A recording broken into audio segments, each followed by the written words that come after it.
Et si chaque geste d'amour pouvait réveiller un mal indicible? Dans un village paisible, où les nuits étaient silencieuses à l'exception du chant des grillons, vivait une mère nommée Fatima. Elle était connue pour son dévouement sans faille envers ses enfants, toujours prête à sacrifier son propre confort pour leur bien-être. Mais ce que personne ne savait, c'est qu'un soir, elle avait commencé un rituel étrange et mortel. Tout avait commencé lorsque son fils cadet, Amir, revint d'une promenade dans la forêt avec une vilaine blessure à la jambe. Une simple égratignure, pensaient-ils tous. Mais cette plaie, au lieu de guérir, s'assombrissait chaque jour davantage, suintant un liquide noirâtre qui empestait la mort. Les médecins locaux étaient impuissants, et les remèdes traditionnels restaient sans effet. Fatima, incapable de voir son fils souffrir, se mit à chercher désespérément une solution. Un vieil homme du village, aux yeux perçants et à la voix rauque, lui murmura un secret effrayant. « Cette plaie n'est pas naturelle. C'est le signe d'un esprit malin qui cherche à s'infiltrer dans votre maison. Pour empêcher cela, tu dois lécher la plaie chaque nuit. Ta salive apaisera la douleur et repoussera le mal. Mais attention, il y a un prix à payer. » Fatima n'hésita pas.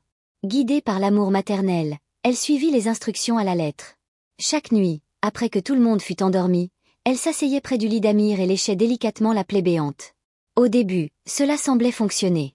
La douleur d'Amir diminuait, et la plaie paraissait moins infectée. Mais quelque chose de sinistre commença à se produire. Fatima remarqua bientôt des changements subtils chez elle. D'abord, ses rêves devinrent sombres, peuplés de créatures grimaçantes et de voix murmurant des mots incompréhensibles.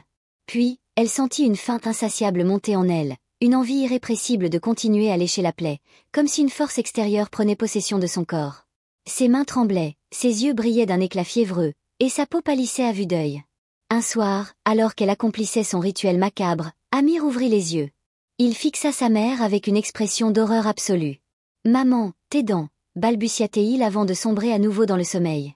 Fatima courut devant un miroir et découvrit l'impensable. Ses dents s'étaient allongées, acérées comme celles d'un prédateur. Son visage était déformé, presque méconnaissable. Malgré sa terreur croissante, elle ne pouvait s'arrêter. L'esprit malin invoqué par la plaie exigeait son tribut. Chaque coup de langue sur la blessure nourrissait non seulement Amir, mais aussi la créature qui grandissait à l'intérieur de Fatima. Bientôt, elle ne dormait plus, obsédée par la plaie, incapable de résister à l'appel du mal qui la consumait. Les autres membres de la famille commencèrent à remarquer les changements. Le mari de Fatima, Karim, surprit une nuit sa femme penchée sur Amir, léchant la plaie avec une intensité presque animale. « Que fais-tu » hurla-t-il, horrifié. Mais Fatima ne répondit pas. Ses yeux étaient vides, noirs comme l'encre, et sa voix n'était plus qu'un grognement guttural. La situation dégénéra rapidement. Un soir, alors que Karim tentait d'arracher Amir des bras de sa mère, Fatima se jeta sur lui, ses crocs déchirant sa chair. Les cris de terreur réveillèrent les filles, qui assistèrent, pétrifiées, à la scène cauchemardesque. Fatima n'était plus humaine. L'esprit malin avait pris totalement possession d'elle, transformant son amour en une monstruosité insatiable. Le lendemain, les villageois trouvèrent la maison vide, couverte de sang séché.